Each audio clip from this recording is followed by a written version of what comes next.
समस्त दैया प्रजापत परिवार गांव सारणीम आप सभी का हार्दिक स्वागत एवं अभिनंदन करता है। शुभ मायरा सारणीम गांव दैया प्रजापत परिवार से टाक परमार प्रजापत परिवार में गांव बड़सों में जाएगा।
मेरा एकिया बैसर आया। अरे चोखा चोखा मोह मेरा एकिया बैसर आया। अरे चोखा चोखा मोह मेरा ए रेखा बैसर आया। अरे चोखा चोखा मोह मेरा ए रेखा बैसर आया। अरे चोखा चोखा मोह मेरा एकिया गौसु आया। अरे चोखा चोखा मोह मेरा एकिया गौसु आया। अरे चोखा चोखा मोह मेरा ए चरनी में गौसु आया। अरे चोखा चोखा मोह मेरा ए चरनी में गौसु आया। अरे दैया परिवार सु मोह मेरो जियावे, मोह मेरो जियावे।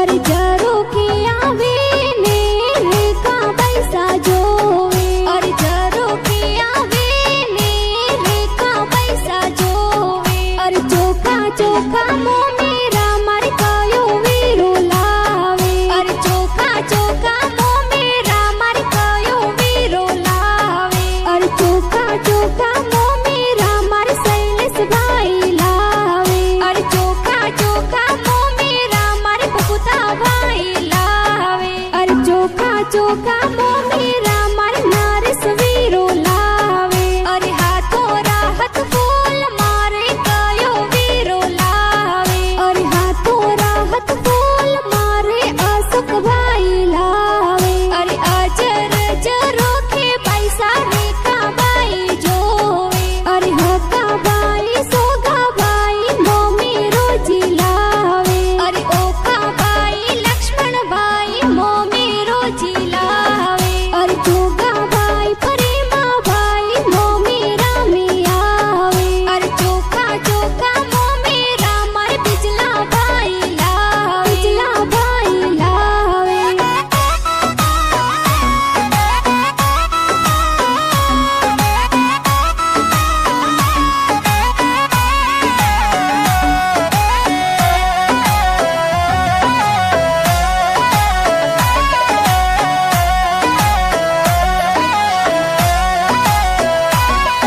अरे चोखी चोखी पूसा गो मर काया बबीसा लावे। अरे सांता बबीसा देव बबीसा पोसा गो जिलावे। अरे भारी मोइली पूसा गो मर काया बबीसा लावे। अरे लीला बबीसा हस्तु बबीसा पोसा गो जिलावे। अरे घुमती बबीसा मोफी बबीसा मोह मेरा मियावे। अरे सोनी बबीसा गीत बबीसा मोह मेरो जिलावे। अरे अमरती बबीसा रमको बबीसा मोह मेरा मियावे। अरे चोखी चोखी पोसा गो मर लीला बबीसा लावे। अरे ऊंची रे हवेली बैसर अजर जरोखा।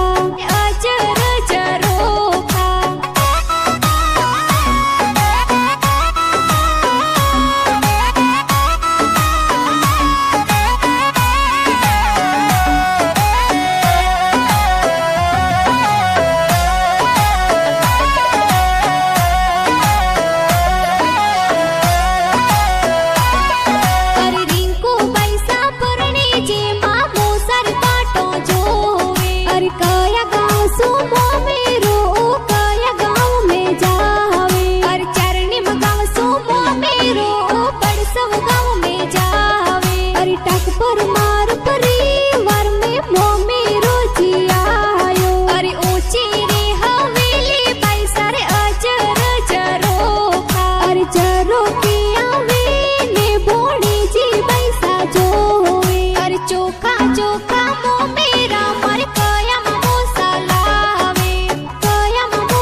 विकास भतीज थोरा मोमीरा में धूम मचावे अरे विनोद परवीन भतीज थोरा मोमीरा में आवे अरे विवेक संजीव भाणी जे तो मोमीरा में धूम मचावे अरे प्रशांत थोरा भतीजे तो डीजे पे जोरा नाचे अरे दरिया भाभी सा रोशनी भाभी सा पोसा गोजिला